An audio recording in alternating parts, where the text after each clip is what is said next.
स्वागत है दोस्तों आपका अपने YouTube चैनल बेचू का अड्डा पर। आज हम बात करेंगे जनरल अवेयरनेस के दूसरे विषय किसी दूसरे टॉपिक की बात करेंगे। जैसा कि हमने आपसे कहा था, अपने आपसे प्रॉमिस भी किया था कि जो भारतीय भूगोल की श्रृंखला है वो एज इट इज चलती रहेगी, वो हम पूरा कंप्लीट करा देंगे आपका।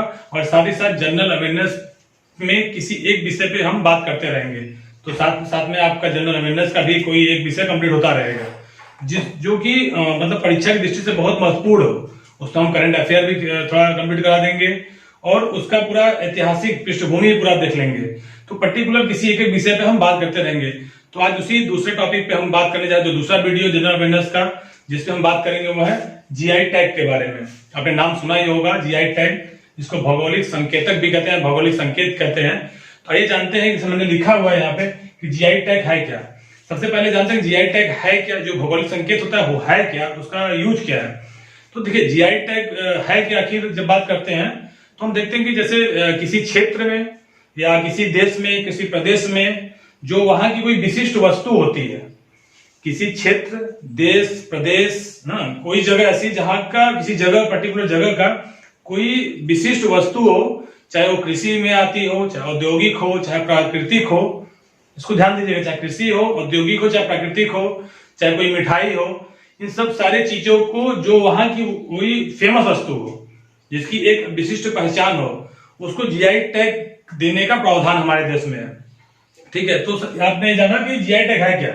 मैं बताया आपको जीआई टैग मतलब जैसे कि मान लीजिए किसी देश में हो या किसी राज्य की बात हो, किसी गांव की बात हो, कोई वहां की कोई एक विशिष्ट वस्तु हो जो कहीं और न मिलती हो, वैसा कहीं और न मिलता हो, तो उसको मतलब चाहे वो कृषि में आती हो, चाहे औद्योगिक में आती हो, चाहे प्राकृतिक हो, चाहे मिठाई हो, इन सब सारी चीजों को जीआई टैग देने का प्रावधान हुआ।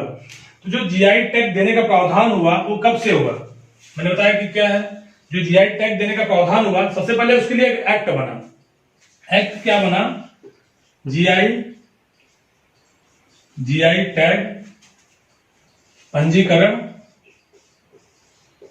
जीआई टैग पंजीकरण एवं संरक्षण, जीआई टैग पंजीकरण एवं संरक्षण एक्ट।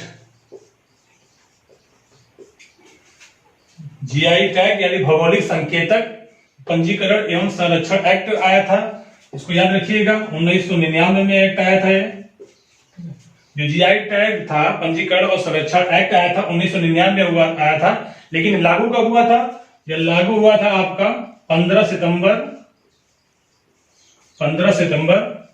2003 को। ठीक, अब मैंने बताया आपको कि जीआई टैग होता क्या है या किस एक्ट के आधार पर आया, किस एक्ट के आधार पर हम देते हैं।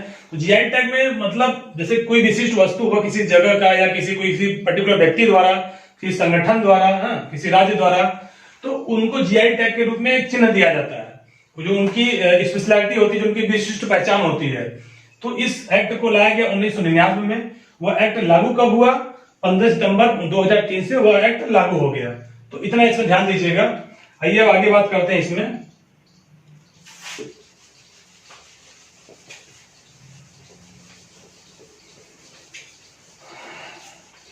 इसमें हम बात करते हैं कि जब एक्ट आया, जीआई टैग का जो एक्ट आया, तो मैंने बताया कि 2003 से लागू हुआ। तो जो लागू होने के बाद जो सबसे पहला प्रोडक्ट था जिसको जीआई टैग दिया गया, परीक्षा की दृष्टि से बहुत इंपॉर्टेंट है, हमेशा पूछा जाता है कि जीआई टैग प्राप्त करने वाला पहला प्रोडक्ट कौन सा है या किस राज्य का है, इसको देखिएगा। तो हम बात करते हैं फर्स्ट प्रोडक्ट की।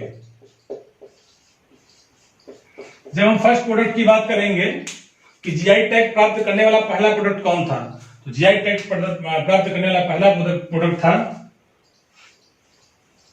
दार्जिलिंग।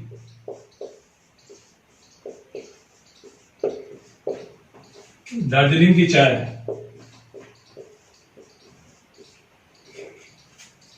जीआई टैग प्राप्त करने वाला जो पहला प्रोडक्ट था वो दार्जिलिंग की चाय थी।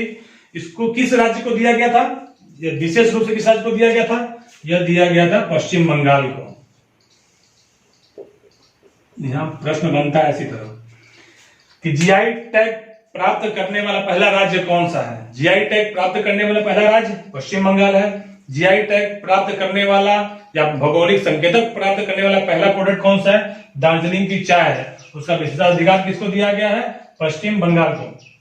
अच्छा एक चीज और देख लीजिए, मान लीजिए जैसे मैं एग्जाम्पल के रूप में जैसे बनारस की साड़ियां हैं, तो बनारस की साड़ियां पूरे विश्व में प्रसिद्ध है, उनको जीआई टैग दिया गया है बनारस को उनकी साड़ियों के लिए। लेकिन ऐसा नहीं है कि सिर्फ हमने आपको बनारस की साड़ियों का जीआई टैग दे दिया, ऐसा नहीं कि कोई दूसरा व्यक्ति दूसरे राज्य में बनारस साड़ियां नहीं बना सकता है, बिल्कुल बना सकता है। लेकिन जो संकेत तक आपको दिया गया है वह संकेत या वो चिन्ह वो यूज नहीं कर सकता, ठीक है। लेकिन जो नाम जाना जाएगा बनारस साड़ी का नाम जाना जाएगा, लेकिन मैन्युफैक्चरिंग कोई कर सकता है, उसमें कोई रोक टोक नहीं है, ठीक है। तो मैंने पहला बताया दार्जिलिंग की चाय, जो कि पहला जीआई टैग प्राप्त करने वाला प्रोडक्ट था। किस राज्य पर अधिकार था? पश्चिम बंगाल को दिया गया था। अब देखिए लेटेस्ट की बात करते हैं। ऐसे तो है सारे, बहुत सारे प्रोडक्ट हैं।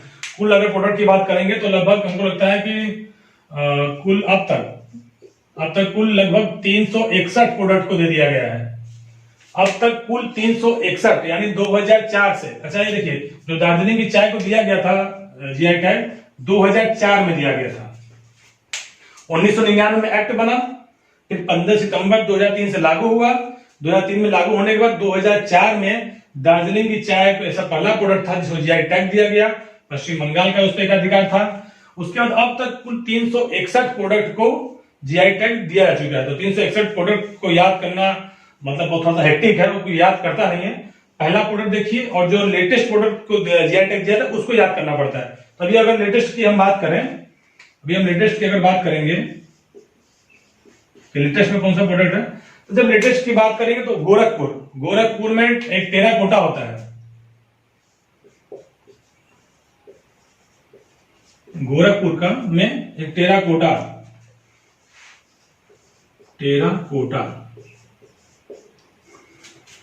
गोरखपुर में टेराकोटा है क्या? टेराकोटा जो है लाल मिट्टी के बर्तन, ठीक। लेटेस्ट में जो दिया गया है गोरखपुर में जो एक टेराकोटा एक लाल मिट्टी का एक बर्तन होता है, खिलौने होते हैं, बर्तन होता है या खिलौने भी कह सकते हैं उसको। तो लाल मिट्टी का बर्तन या खिलौना जो बनता है उसको टेराकोटा कहते हैं। तो गोरखपुर में लेटेस्ट जीआई टैग गोरखपुर के नाम पे दिया गया है टेराकोटा को। एक और है इसमें, मैं इधर लिख दे रहा हूं, आप देख लीजिएगा।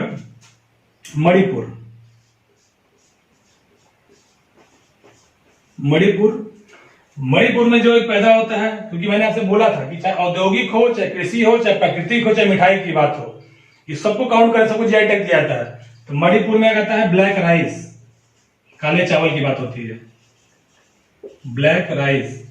मणिपुर के ब्लैक राइस को भी लेटेस्ट में भी दिया गया है, जीआई टैग दिया गया है। इसको वहां पे लोकल भाषा में चक हाओ भी कहते हैं, चक हाओ।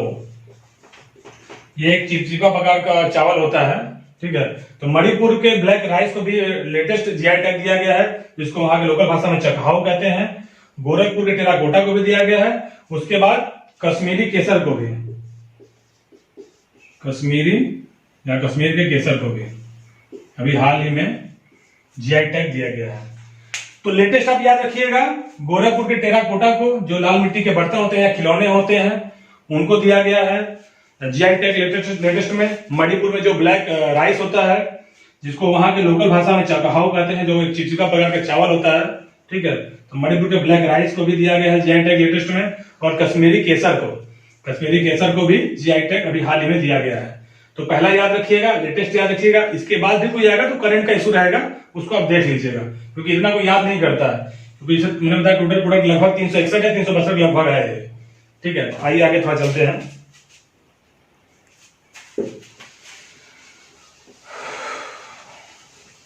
अब इसमें हम बात करते हैं कि आखिर जीआई टैग की जरूरत क्यों है, उसका इंपॉर्टेंस क्या है जीआई टैग का। जीआई टैग का देखिए इंपॉर्टेंस क्या है। सबसे पहला कि इस पे अब नकल कोई नहीं कर सकता आपका। नकल मतलब जैसे आपके ब्रांडिंग पे या आपके नाम पे कोई और वस्तु नहीं बेच सकता है, ठीक है। मान लीजिए कि किसी नाम पे कोई वस्तु फेमस हो रही हो, कोई उसी नाम पे कोई दूसरा व्यक्ति बेच रहा हो, तो इस पे कोई नकल नहीं कर सकता। और दूसरा इंपॉर्टेंट जीआई टैग का यह है कि जैसे कोई व्यक्ति बाहर से घूमने आता है, हम भी कहीं जाते हैं किसी राज्य में या किसी और जगह घूमने जाते हैं, तो हम खोजते हैं कि वहां की सबसे प्रसिद्ध चीज क्या है। तो जीआई टैग यही करता है कि उस जगह की एक वस्तु को एक विशिष्ट पहचान देता है। विशिष्ट पहचान होने से उसको मार्केट मिलता है लोकल स्तर पर। से आप किसी चीज को जीआई टैग दिया जाएगा तो उसका मार्केट बढ़ जाएगा, उसकी सेलिंग बढ़ जाएगी, वहां के लोगों की आमदनी बढ़ जाएगी उसके प्रति, ठीक है। तो जीआई टैग का इंपॉर्टेंस यही दो है कि मतलब एक तो मार्केट मिलेगा अच्छा खासा आपको, आपकी एक विशिष्ट पहचान पूरे देश में पूरे विश्व में रहेगी, उसके बाद आपका नकल कोई नहीं कर सकता है। ठीक है, तो ये 2-3 इंपॉर्टेंट चीजें जो जीआई टैग के लिए दिया जाता है, और बहुत ज्यादा प्रश्न इसमें नहीं बनते हैं। इंपॉर्टेंट फैक्ट यही बनेगा कि सबसे पहला जीआई टैग किसको दिया गया था, लेटेस्ट में अगर कोई जीआई टैग चल रहा है तो उसके बारे में बात होगी कि लेटेस्ट जीआई टैग किसको दिया गया है, कहाँ का दिया गया है। जैसे बनारस की साड़ियां मैंने बात किया आपको, और तिरुपति के लड्डू हो गए, उसकी बात करते हैं। मध्य प्रदेश में एक मुर्गा भी है जिसको बोलते हैं कड़कनाथ मुर्गा, बड़ा फेमस है, उसको भी जीआई टैग दिया गया है मध्य प्रदेश में। झबुआ जिला को यह शायद उसके नाम पे दिया गया है कड़कनाथ मुर्गे को जीआई टैग। तिरुपति का लड्डू मैंने बताया दिया आपको, केसर भी बताया मैंने आपको। तो इसी तरह बहुत सारे राज्यों को या बहु किसी व्यक्ति को भी मतलब दिया गया है, मतलब व्यक्ति को भी दिया सकता है जीआई टैग, व्यक्तियों के समूह को दिया जा सकता है, किसी संगठन को दिया जाता है, किसी राज्य को, किसी देश को, किसी प्रदेश को ये जीआई टैग दिया जा सकता है। तो जीआई टैग की इंपॉर्टेंस आपने देख लिया कितने होते हैं, आपने ये भी देखा पहला जीआई टैग क्या था और लेटेस्ट में जो जीआई टैग था मैंने उसकी बात की। तो यहां से अमूमन यही सब प्रश्न बनेंगे छोटे मोटे, इसको एक बार देख लीजिएगा। फिर जनरल अवेयरनेस के तीसरे वीडियो में हम अगली बार बात करेंगे आपको किसी विशेष टॉपिक के साथ। तब तक के लिए धन्यवाद।